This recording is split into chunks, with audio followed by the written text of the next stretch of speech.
zvisingaperi mune guta dzvene, hauzombopfuuri, hakuna usiku.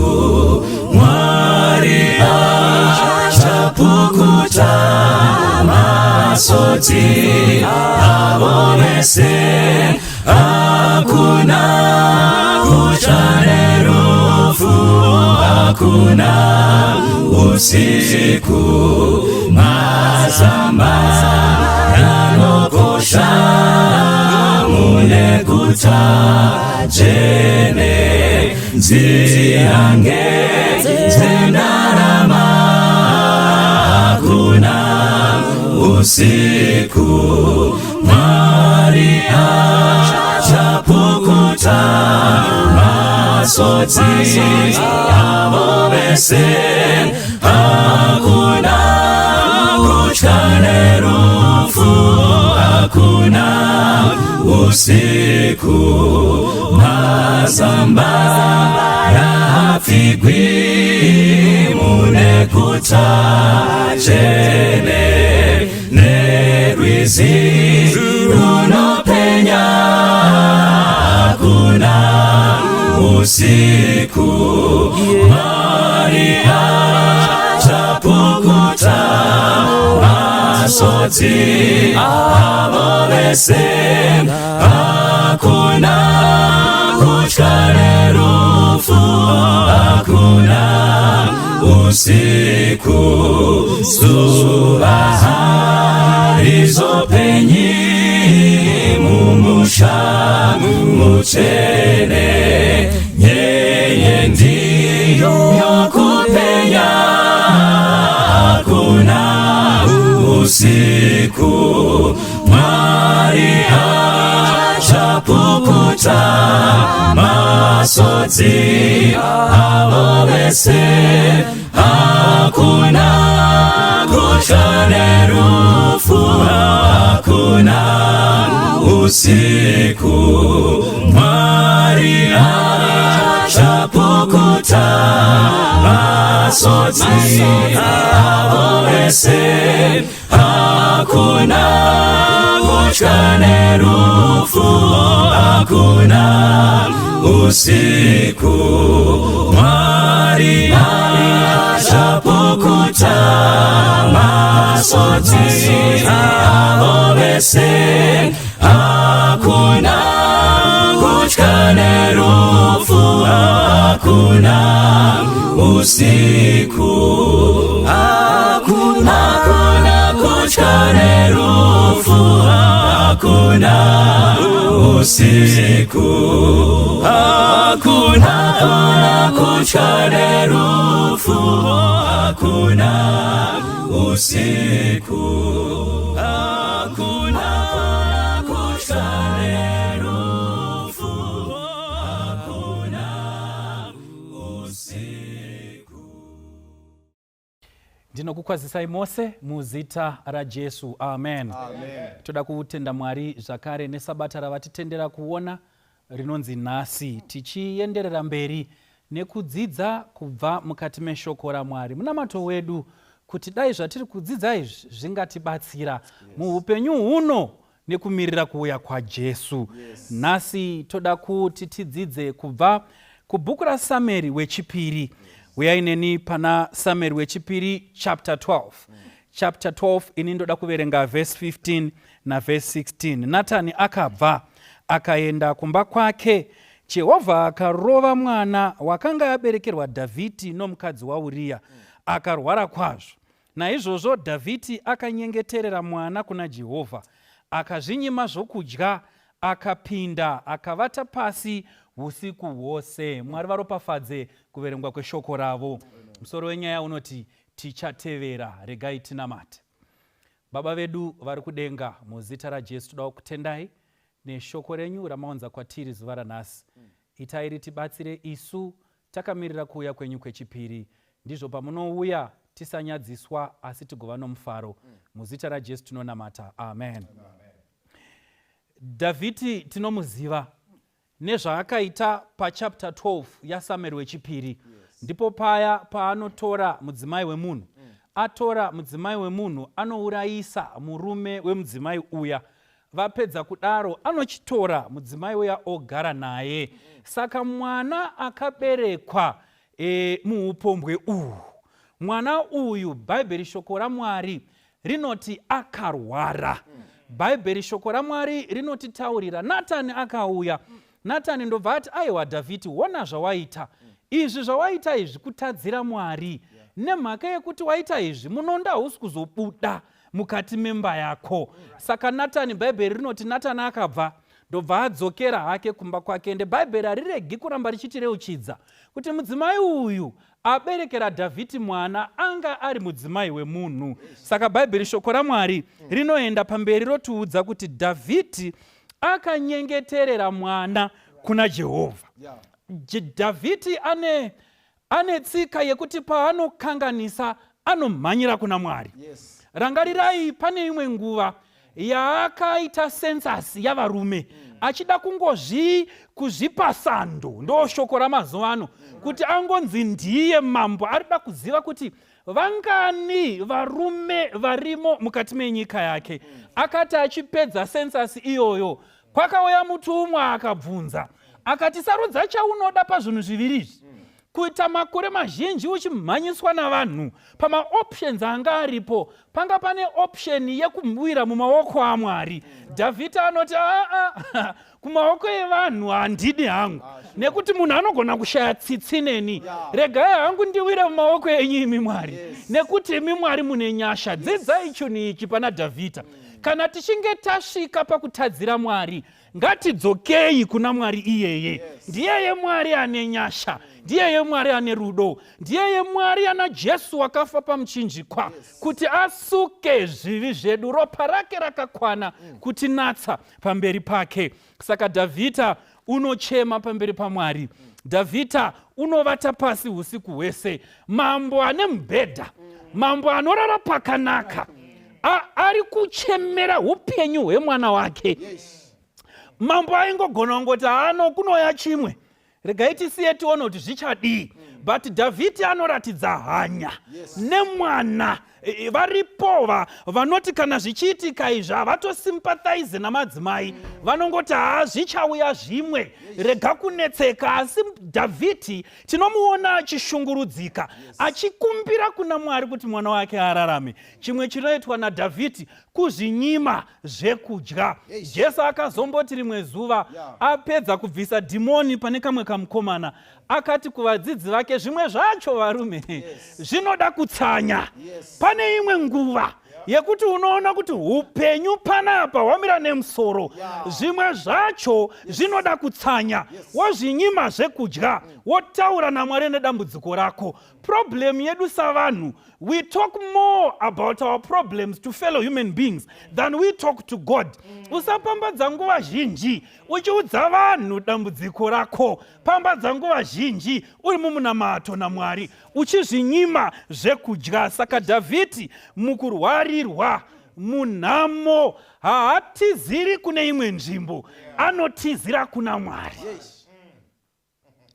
Kazhinji patawira mukati medambudziko, tikaenda nemaproblems edu kuvanhu vane mamwe maproblems, havachawedzera pane mamwe maproblems ataenda nawo kwavari.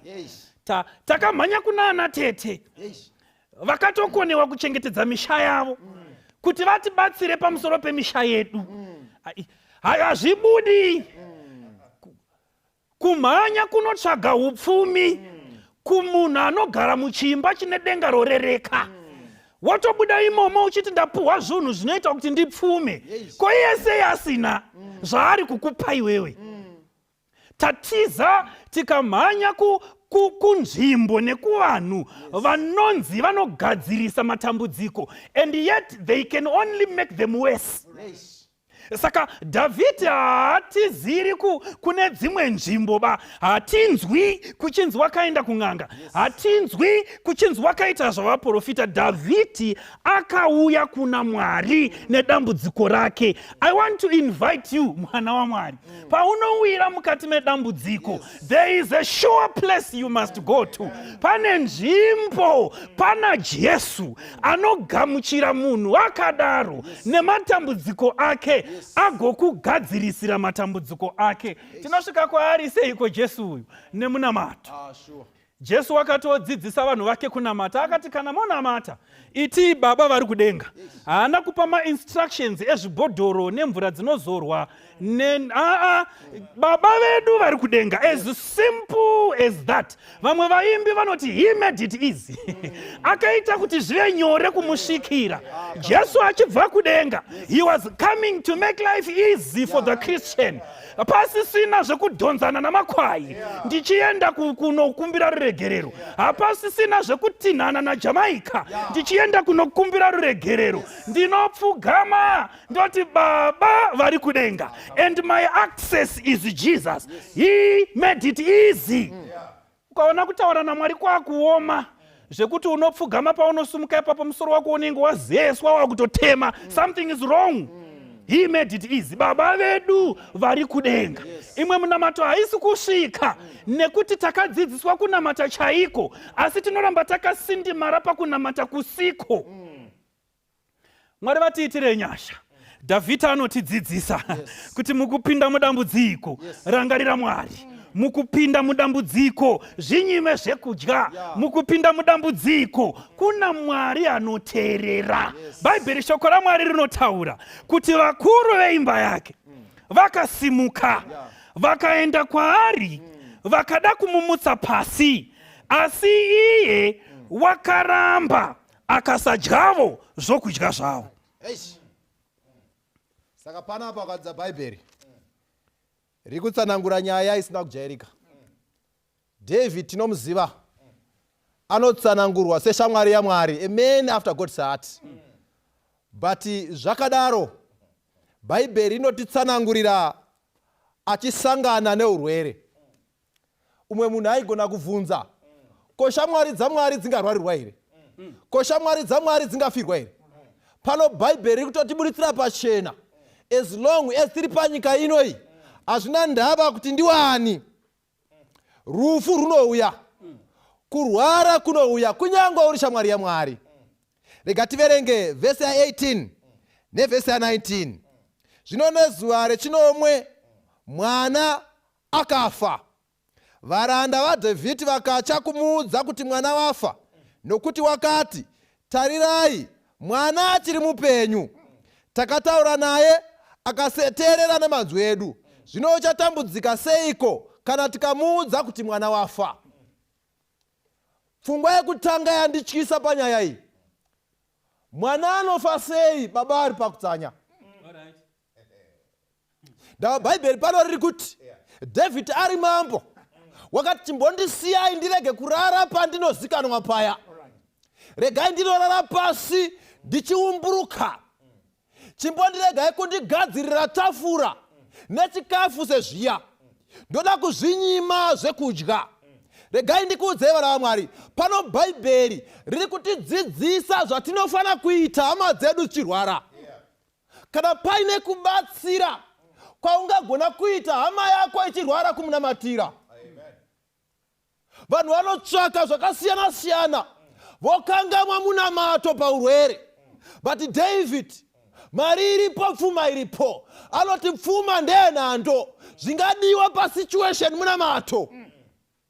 Saka tinotsvakwa nehama yako iri pamubhedha ichirwara, tinotsvakwa nehama yako iri kufamba ichirwara, iri kutsvaka kuti umunamatire.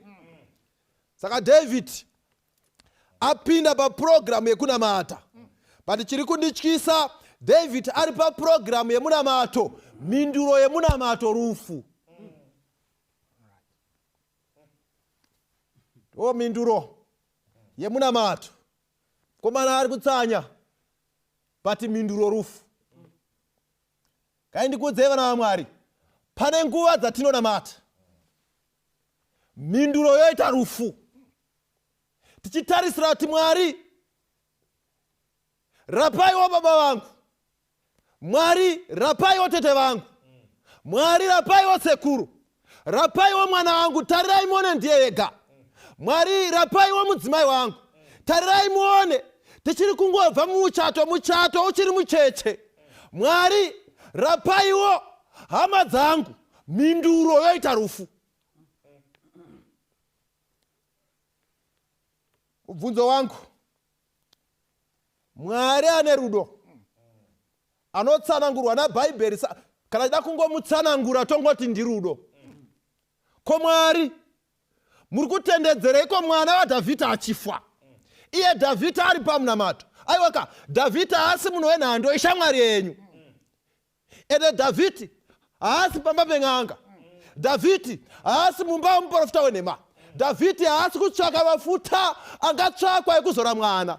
Dhavhidhi ari pamunamato. But ari pamunamato, kodai Mwari mazvitendedzerei kuti mwana afe? David paakaudzwa nyaya yake yekutadza kwake, akafuka magumba akachema. Imwi Mwari mukataura pana John, kana muchitaura muchiti hamuna kutadza muri vane venhema. Asi kana mukatendeuka mukareurura zvivi zvenyu, ndiri Mwari akatendeka, ndinokuregererai. Saka David wachema ndokubva areurura zvivi zvake. Imi Mwari ndobva mamuregerera. But pakumuregerera haukamu mwana ari kufa.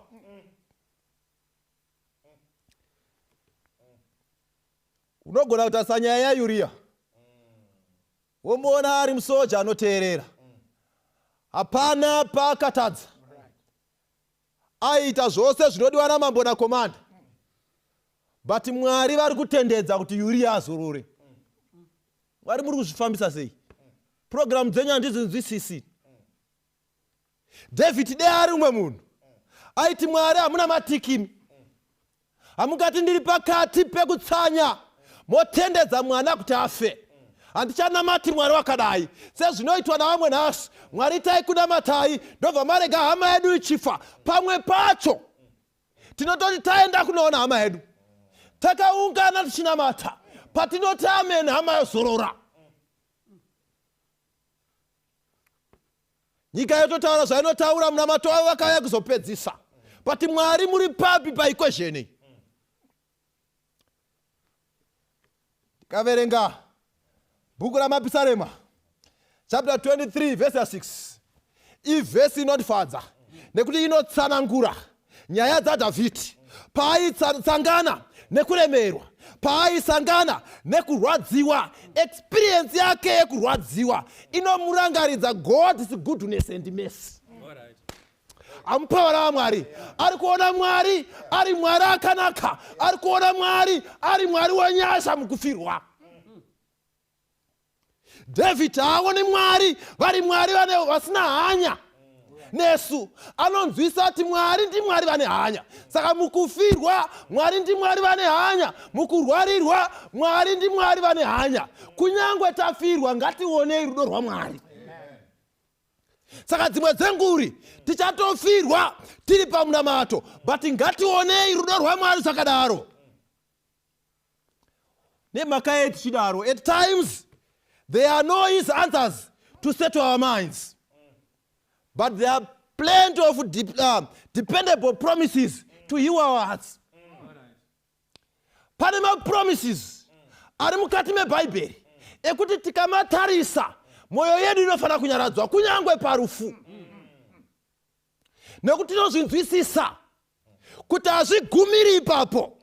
Saka zvaifana kusimudza kutenda kwedu. Why faith is nurtured on promises, not explanations. Patinofirwa vanhu vanotsvaka maexplanations. Mwari mazviitirei? Havatsvaki mapromises aMwari musituation. Mwari pane zvaakavimbisa. Saka nyango mukufirwa taifana kutsvaka kuti Mwari wakati kudii pasituation. Ndava rufu rwakatopinda munyika. Ende rufu haruchamiri. Regai ndikuudzei, vana tete vachafa, vana mbuya vachafa, vana sekuru vachafa, vadiki vedu vachafa. As long as Jesu asati auya, hama dzedu dzichafa, dzimwe tichidzida, but hatitsvake explanation, ngatitsvakei mapromises aMwari. Kuti Mwari ari kuti kudii pazviri? Mwari ari kumborevei? Mwari ari papi musituation? Saka David anonzwisa nyaya iyi. Saka vanhu vanotonetseka. Voti tinonomuudza sei? Iye ari pakati pemunamato.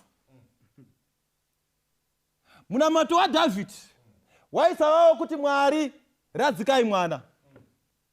Ndinoona David achizvinyima achiti Mwari rapaiwo mwana wangu.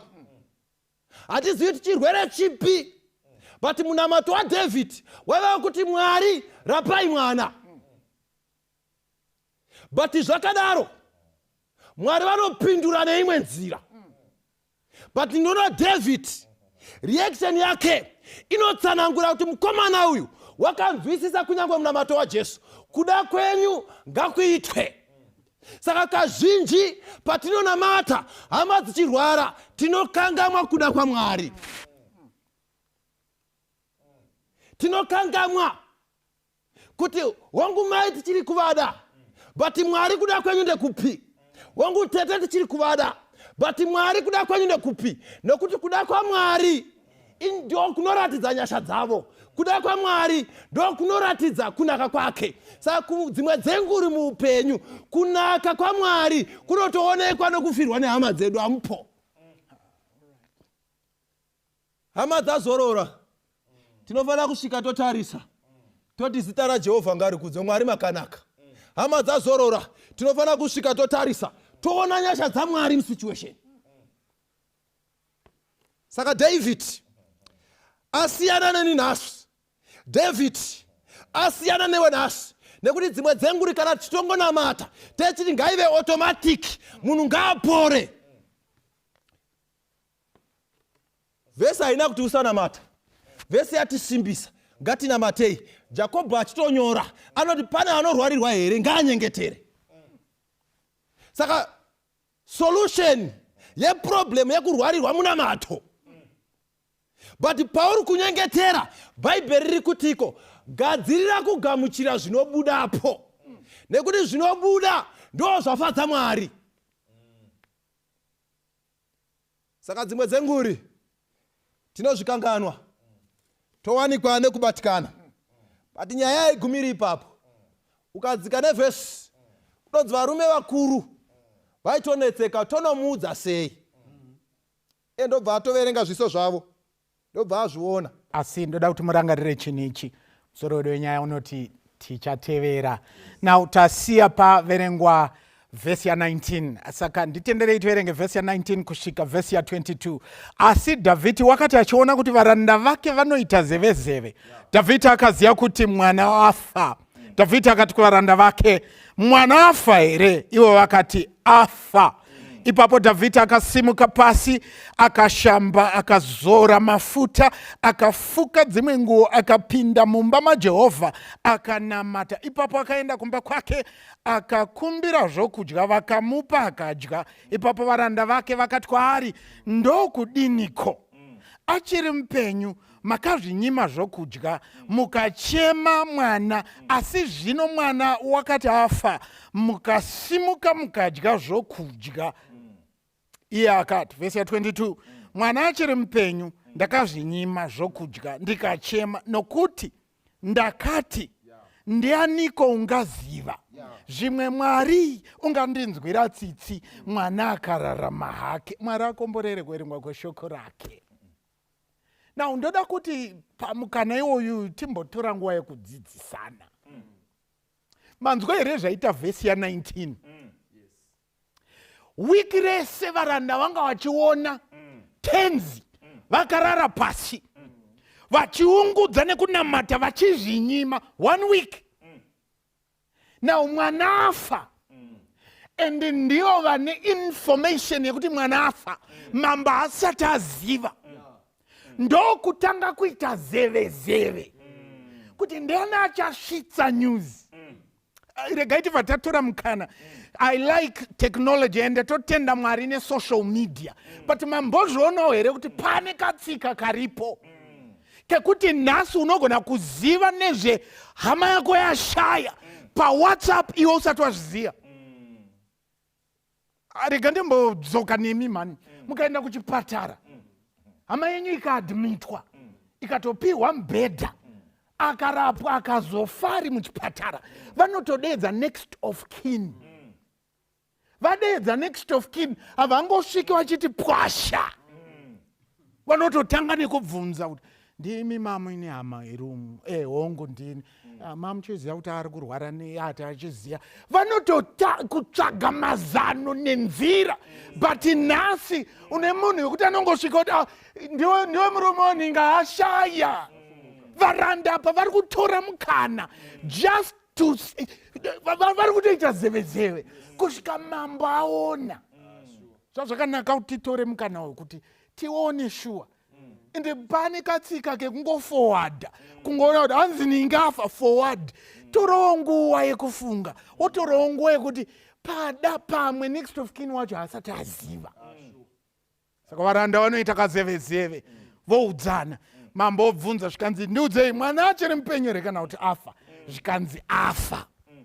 But kana mama akateerera pavhesi ya20, David anobva asimuka. Asimuka obva anogeza, ochinja nguo. Pane chidzidzo chiripo apa. Chidzidzo chiripo chatiri kudzidziswa naDavid ndechekuti kana paine zvingaitwe, zvinoitwa munhu achiri mupenyu. Rega ndimbotsika konzi apa. Unaona vanhu vachiita bishi nepitipiti kuti kunhamo ndinoenda, rega ndiende. Nguva yekunoona munhu ndinhasi achiri mupenyu. Musatinetse kuda kuzopfuura vanhu 30 vakatarwa. Nguva mamuinayo ari mupenyu, sei musina kunomuona? Makuita sezvinonzi anomaka register kuti kunhamo ndotofanirwa kuenda kuti ndinobata maoko, ndizvino achimupenyu. Varungu vakazo don't scatter roses whilst I'm gone. Saka David anoti kana matoti afa, ndokusimuka, ndokugeza, ndokuchinja nguo. Asi pane zvatofanirwa kudzidza futi zvechitu. Kusimuka kwake nekugeza nekuchinja nguo. Mukatarisa tsika yekare iyi, a change of raiment, kuchinja nguo, kwairatidza a new beginning. Saka David ari kuti, whilst I was in this state, pandandiri muchimiro ichi chekukumbirira mwana azoshaya, there is no need for me to remain in this state. Saka I need to have a new beginning. Life has to go on. Hakusi kuti David haasi kurwadziwa kana munhu ambotsanya 7 days achizvinyima achirara pasi. Hakusi kuti hana hanya, no, hanya anadzo, but ari kuti life goes on. Regai ndiende nemi kuna Samueri wekutanga chapter 1 verse 17. Ndi Hana achinamata ari kutemberi. Eli anotozoti amai vanenge vakadhakwa, ndokuti ndazvikanzi handina kudhakwa, I'm crying in the bitterness of my soul. Zvikanzi naEli, mai, Mwari anzwa kukumbira kwenyu, next year muchama nemwana. Bhaibheri pavhesi ya17 inoti Hana akadzokera kumba, ndokugeza, ndokuti ndipei zvekudya. Rinopera vhesi richiti, and she was no longer sad. Dambudziko rataita nhasi ndere vanhu vanoramba vari stuck in a state. Saka varanda vakabvunza zvikanzi mambo yaipi yamuri kuita iyi? Nekuti isusu tsika yedu toziva kuti munhu ari kurwara ndo pamunotofanirwa kudya nekudini. Ende ndo zvatinoita. Munhu achirwara ndo patinodya chidi, afa manje ndo patinozvinyima. But David ari kuti aiwaka, kana paine zvinoitwa nguva yekutodya nekuzvinyima ndo panhamo. But rega ndiuye kwauri ukaona panhamo. Ende kaucha yedu manje mukasvika panhamo yangu mukaona nchezvati ende haasi kumborwadziwa, hazvisi kuita kunge munhu afirwa afa, hana chaachaziva. Kana iriyo nguva yekudya, idya panhamo. Saka varanda vanofunza zvikanzi mambo, zviri kurevei zvamakuita izvi? Because isitoziva kuti munofanirwa kunge makuzvinyima panhamo. Mamunzwa mhinduro zvikanzi varume, nguva yekutonamata handoda shona, hanzi seri kweguva hakuna munyengetero. kana yanga iri nguva yandakatonamata ndopandakanamatira mwana kuti Mwari kana kuri kuda kwenyu mukwakutseyo panhoo yekurwadziwa not afa. Saka David is changing mafungiro edu. Mafungiro edu anofanirwa kusanduka apa kuti nguva yekunamatira munhu, nguva yekukumbirira munhu, nguva yekutsanyira munhu ndizvino ari mupenyu.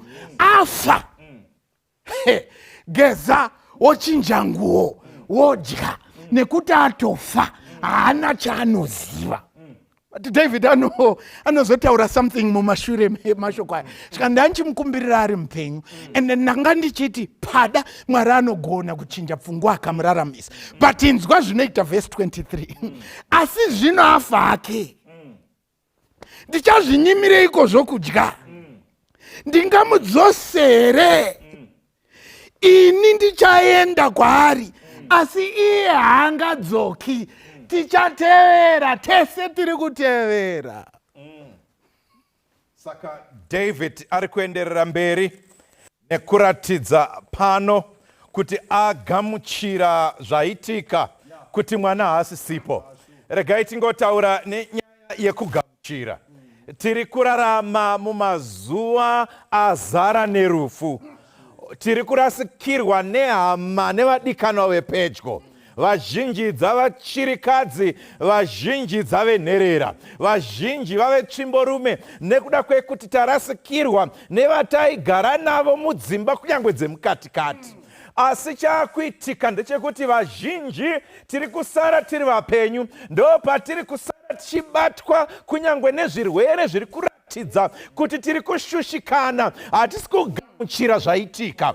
David ari kuburitsa pano pachena kuti chimwe chichabatsira upenyu, kuti tienderere mberi neupenyu, kugamuchira kunyangwe rufu kana rwasvika. Kunyangwe kana rufu rwasvika. Ndosaka pano David akutoparidzira varanda vake. David akutoparidzira varanda vake zvikanzi aiwa uyu wafa hake, ndichazvinyimireiko zvekudya? Ndichatsanyireiko? Ndichaendererei mberi nekushaya zvekudya? Nekuti hakusisiri kutsanya, yatongo hunger strike. Saka ndozviitirei zvakadai, ndorambirei ndichita zvakadai. Ndatogamuchira mwana haasisipo, ndatogamuchira mwana ashaya. Regai nditaure nesamadikanwe, kugamuchira hazvirevi kuti hauna hanya. Kugamuchira hazvirevi kuti hauna kurwadziwa. Kugamuchira hazvirevi kuti hauna kurasikirwa. Kugamuchira hazvirevi kuti hauna kusurukirwa. Kutenda kuti Mwari atendera hake kuti uyo azorore. Mwari vaita kuda kwavo, ndo chinonzi kugamuchira. Saka David anotodzidzisa varanda kuti ko ndichamudzosa here? Arega ndingobvunza, ukaramba kuti kubasa handichaendi uchamudzosa here? Nekuda kwekuti aenda. Ukaramba kuti handichadyi uchamudzosa here? Zvese zveupenyu zvatinobva tasiya kurasa mbereko nekufirwa. Rega ndikuudze, David ari kubvunza kuti zvazvaitika ndomudzosa here? Pane vanhu vakarasa tariro yeupenyu zvachose. Vamwe ndinoona vana mai kubva pavakafirwa vanobva vati ina handichaite zvekubika, ina handichaite zvekugeza. Zvese vakarasa nekuti vari kuti ndichazviitirei, ndichaita sei? Regai nditaure shoko rataurwa iri kuti upenyu hunenge huchiri kuenderera mberi. Mai hatichakwanisi kudzosa munhu uyu, chasara kugamuchira kuti ndozvaitika. Ndozvaitika. Vanotsanangura nekudzidza nemaererano nekuungudza kana kuti process yegrieving vanotsanangura kuti ine mastage anokwana kusvika 5. Pane stage yekutanga inonzi denial kana kuramba.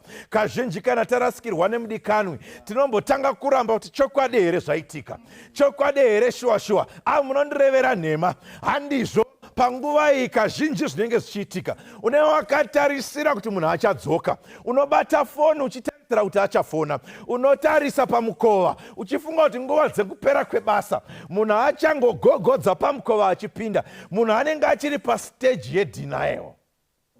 Uchibva padenial vanoendera mberi vachitsanangura vana mazvikokota kuti munhu anoenda pachinhano kana kuti pastage yekutsamwa yeenga. Munhu anenge akatsamwa, unotsamwira kunyange mufi kuti akaenderei, akandisirei asina kutsanangura, sei akaenda asina notice. Tinosvika kutsamwira kwete mufi, totsamwira nehama neshamwari kuti adei mukoma vakandiudzawo kuti mainini vari kurwara, ko bamukuru vakadiwo kutaura maiguru vari kurwara. Saka unenge uri pastage pachinhano chekutsamwa, unenge wakatsamwira munhu wese kuti sei vasina kubatsira. Vanhu vane mari dei takamuendesa kuchipatara, dei akawanirwa kunyange oxygen chaiyo, aidai akaita zviri nani. Saka bamukuru vakaramba nemari yavo, maiguru vakaramba nemota yavo, dei vakabatsira zvakaita zviri nani, wotsamwira nehama neshamwari.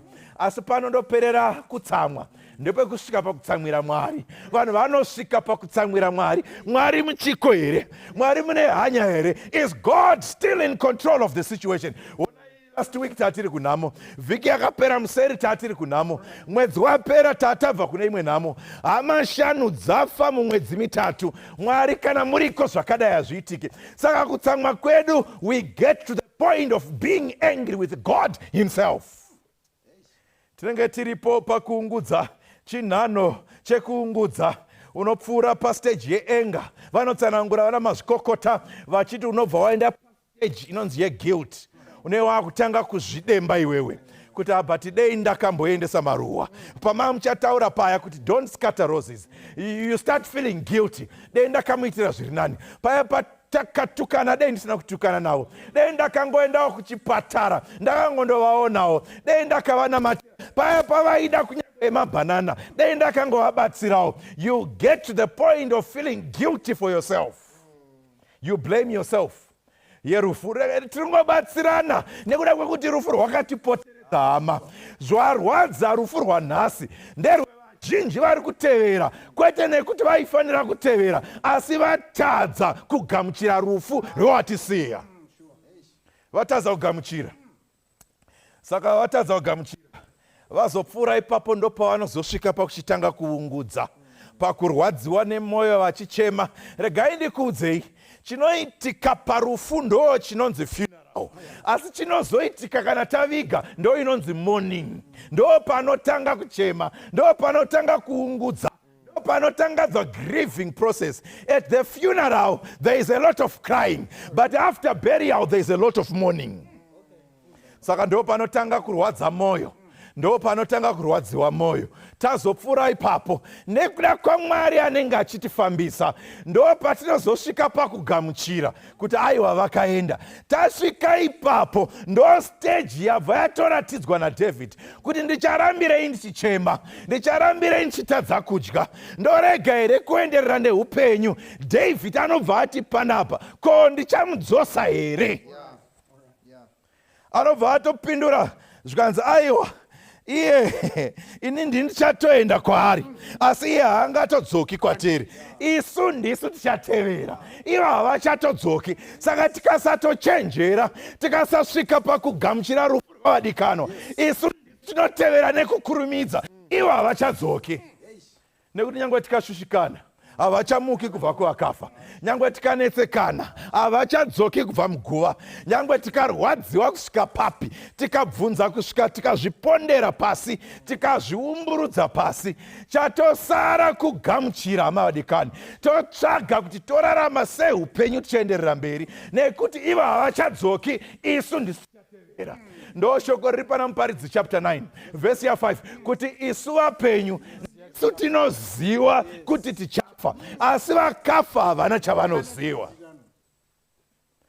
Ndiringotaura nditokumbira kunyange nekukumbirira neni kuti imwe BP yatinayo dei Mwari vakatibatsira kugamuchira, yaisawanikwa mumiviri yedu.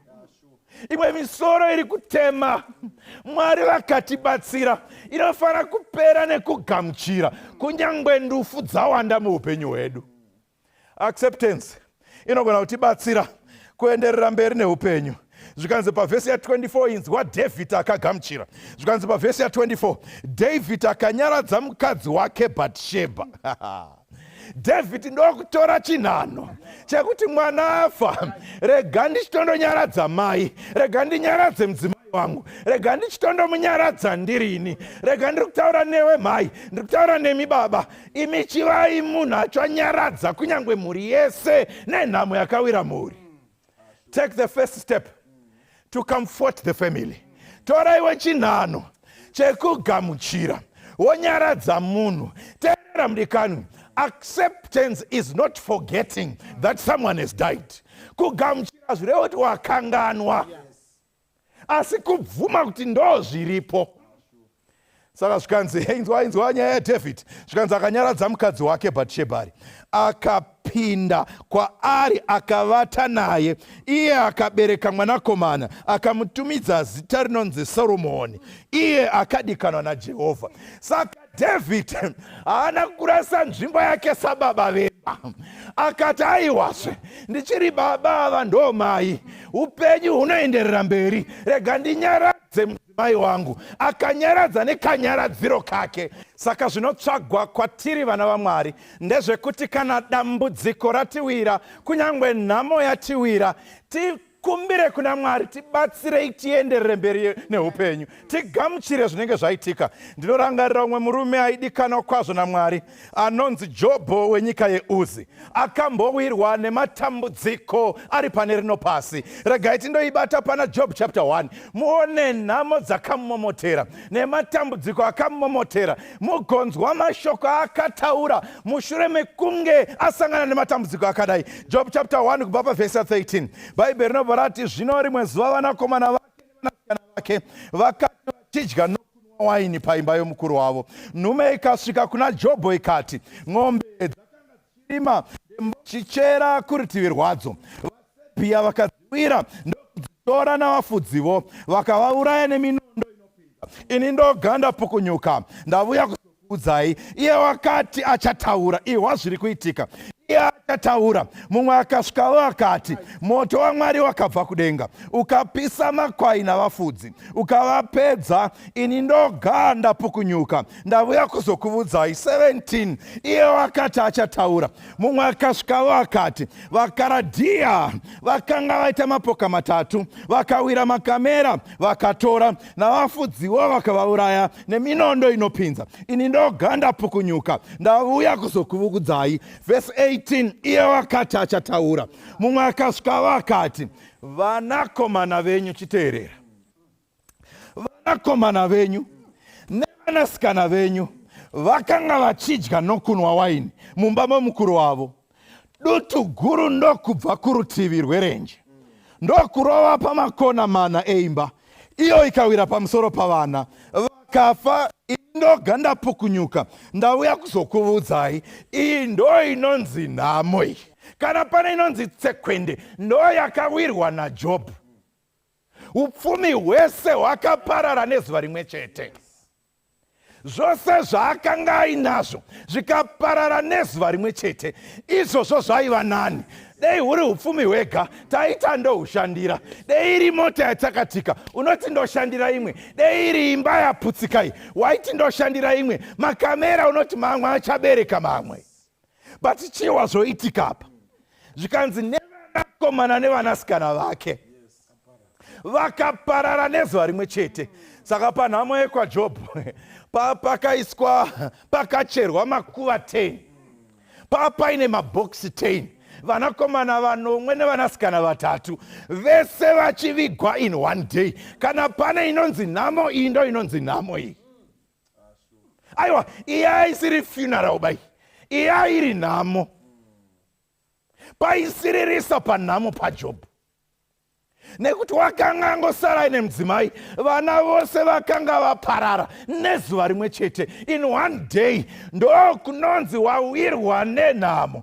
But ndoda kuti uteerere, Jobho achigamuchira zvakanga zvatenderwa naMwari kuti zviitike. Zvikanzi panapa pavhesi 20, naJobho achitaura. Ipapo Jobho akasimuka akabvarura nguo yake, akaveura musoro wake, akazviwisira pasi, akanamata, akati, ndakabuda mumimba mamai vangu ndiri mushwi, ndichadzokerapo ndiri mushwi. Jehovha wakapa, Jehovha watora, zita raJehovha ngarikudzwe. Pazvinhu izvi zvose Jobho haana kutadza, haana kuti Mwari wakaita noupenzi. pakurasikirwa nevana 10 Jobho haana kuti Mwari wandirasa. Pakurasikirwa nevana 10 Jobho haana kuti Mwari wandituka. Pakurasikirwa nevana 10 Jobho haana kuti Mwari wandiseka. Akati Jehovha wakapa, Jehovha watora, zita rake ngarikudzwe. Tinoramba tichikudza Mwari kunyange murufu. Kana tagamuchira tinotenda Mwari. Zvikanzi pano naDavid isi ndisi tichatevera. Regai nditaure nesu hama vadikani. Panhau yerufu chatosara ndechekuti titevere. Chasara ndechekuti tigadzire zuva rekutevera kwedu. Pamwe achatanga kutevera ndimai vako, pamwe achatanga kutevera ndibaba vako, pamwe achatevera murume wako, pamwe mudzimai wako, pamwe vana vako, asi chiripo ndechekuti ndisu tiri kutevera. Zvimwe achatevera ndiwe. Kana uriwe uchatevera. Zvakadii kuti tigadzirire, nekuti hatizivi musi nenguva, hatizivi kuti tichatevera rini, nekuti kana taveko hatichashanduri upenyu hwedu, hatichagadzirisi ukama hwedu kunyange naMwari, nekuti kuseri kweguva hakuna kunyengetera, hakuna kunamata mushure mekunge tafa, nekuti tiri kutevera. Ngatigadzirirei upenyu hwedu. Nganitaura nevahama mudikani, kutevera tiri kutevera inguva chete. Pada Jesu wakati nonoke, tose takateerera shoko iri tichatevera. Asi zvakanaka dai tingatevera tina Jesu, nekuti patichatevera kunenge kuri kuvata. Pane zuva guru richauya, avo vavete mumabwiro vachanzwa inzwi rake, tomukira kuponeswa. Kuvata, Pauro achinyora anoti kufa, to die is gain, to live is Christ. Kana tina Jesu kufa kuvata, tine tariro inopfuura paguva. We have hope beyond the grave. Tine tariro inopfuura rufu kana tina Jesu. Saka zvatichatevera zvakakosha kuti tigamuchire. Zvatichatevera ngatiteverei asi tina Jesu mumwoyo. Ndoda kuita rukoko pamangwanana anhasi. Shoko raiswa pachena. SaDavid toda kunamatira kuti Mwari ndibatsireiwo kugamuchira. Pane vachine kuungudza kukuru pakati pedu. Pane vachakatsemuka moyo nekuti denda riri kutora hama nevadikanwa vedu. Vazhinji tiri kuvigana vhiki nevhiki. Hama dziri kufa nezvakasiyana, matambudziko, tsaona nezvimwe zvisingatsananguriki. Asi chakakosha hama ndechekuti iwe neni tigadzirire nhasi, nekuti tichatevera. Zvakanaka kuti dai ndingarara nhasi tirare tina Jesu. Zvakanaka dai ungarara mangwana urare uina Jesu. Tigamuchire kuti rufu rwakawira panyika nekuda kwechivi, asi Jesu achauya kuzopedza rufu, asi acharupedza bedzi kwauri kana uina Jesu. Kana chiri chidiso chako, tichasvika zvino panguva yekunamata. Baba vedu vari kumusoro kudenga, toda kutendai nemhaka yekuti shoko renyu richiri kutaura kunyange nazvino. Tinouya pamberi penyu tine mwoyo yakaputsika. Hama dzedu dzakatisiya, dzimwe dzacho dzakatisiya tikapuwa mazita akasiyana. Nyika ikatiti nherera, nyika ikatiti chirikadzi, nyika ikatiti tsvimborume. Shungu dzedu dzaiva dzekugara navo narini.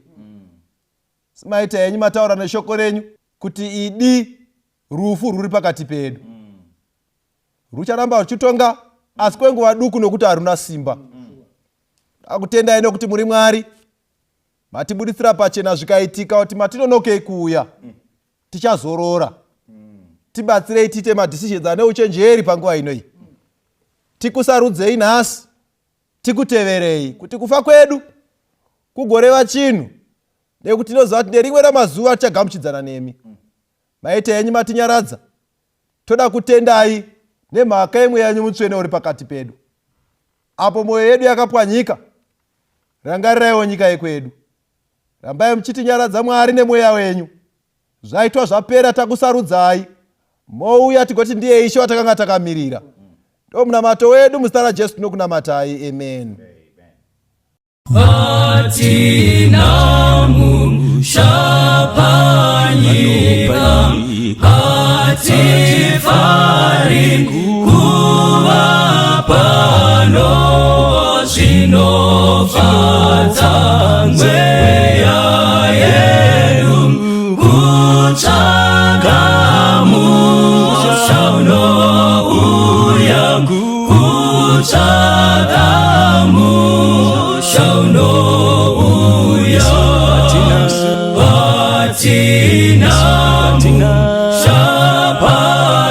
Tika Tinodamu Shauri Kure Sitarabo Isioni Unopenya Uatesen Unopenya Uatesen Ushabushem Unyararo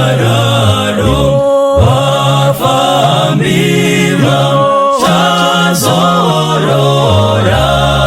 Daitine Mapapiro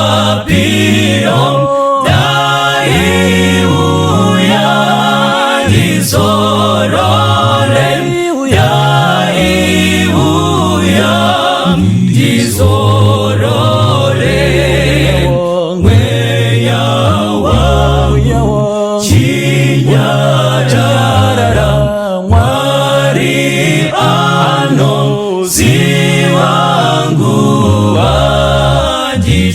Adichaita Suda kwake Iye ondi Pazororo Iye ondi Pazororo